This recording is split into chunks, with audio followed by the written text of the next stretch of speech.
This is Jude with SurvivoTek, and this is going to be the very first outdoor arena video.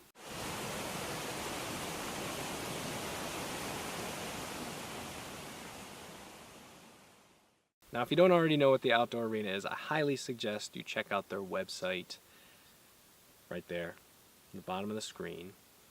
The basic concept is we take a piece of gear, whether it be a knife or some other tool, send it around a ring of 5 different reviewers, and after it's done, we either send it back to the maker, the manufacturer, whoever first owned it, that kind of thing, or we'll send it through the ring again. And I love this concept because it means that one piece of gear gets tested intensely by a whole bunch of different people, a whole bunch of different circumstances, and that way the gear seems to be, you know, the longevity of the equipment is tested even more so. I want to thank especially Junkyard Fox for inviting me first to this to the arena. I really appreciate all the support, guys, and I'm looking forward to doing lots of fun videos with you. In the description box below, I'll put links to everybody else in the outdoor arena and their website. On that note, let's check out my very first outdoor arena review on the Abyssal Wolf Forge Wolf Hunter. So this is the second stop for this knife, and I purposefully didn't watch BearHart Outdoors video on it just so I could keep as objective as I could when I was working with it and reviewing it. This is a completely hand-forged knife by one guy out in Tennessee. Cody's the owner and operator of Abyssal Wolf Forge, and I highly suggest you check out his Facebook page. Despite the fact that I've only had this for a little over a week, already from my initial testing I can tell that the heat treat is really done well. I'm not quite sure what steel it is. I think it's some kind of 1095, but I could be wrong. It's I don't have a spec sheet or anything like that. Works well though. Enough talk, let's go use this thing.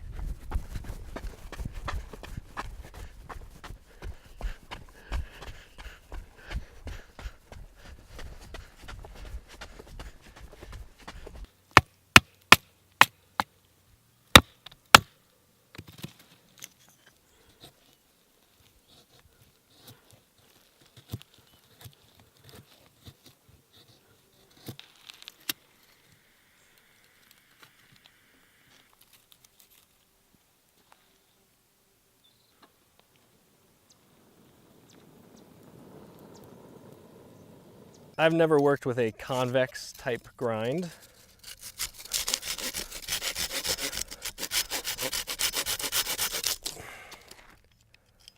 But so far, I think it works pretty well. Let's see if this is any good.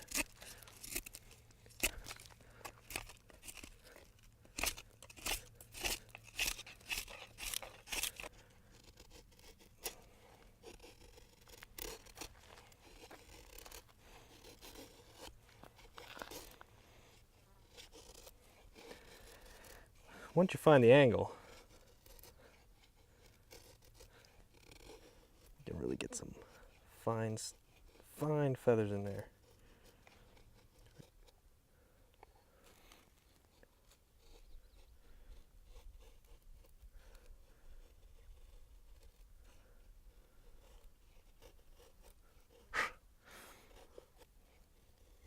Not the best feather stick, but could be the user, not the knife. So, one thing I will note, since I am reviewing this, as I'm working with it, you can see that the handle is just a little short, a little thin. So when I'm doing heavy duty stuff, it can get a little uncomfortable, make some hot spots. But I've been kind of getting used to it. As long as I hold a little more gingerly, it seems to be okay.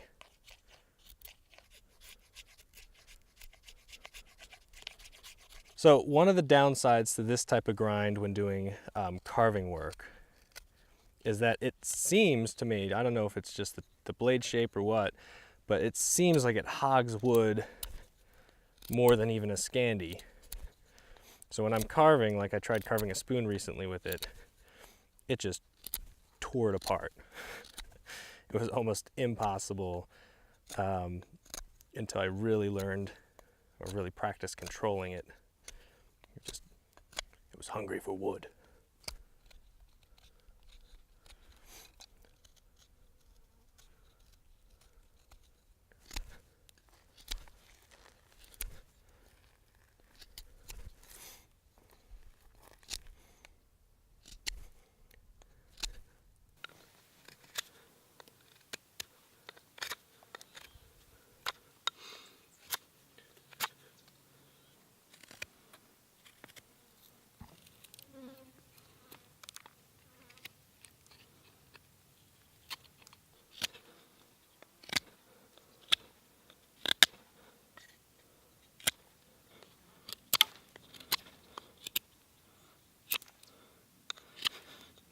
But the danger, as you can see, because it chews off so much, you can bust the side of your bowl like that, and then you wind up with a dud spoon.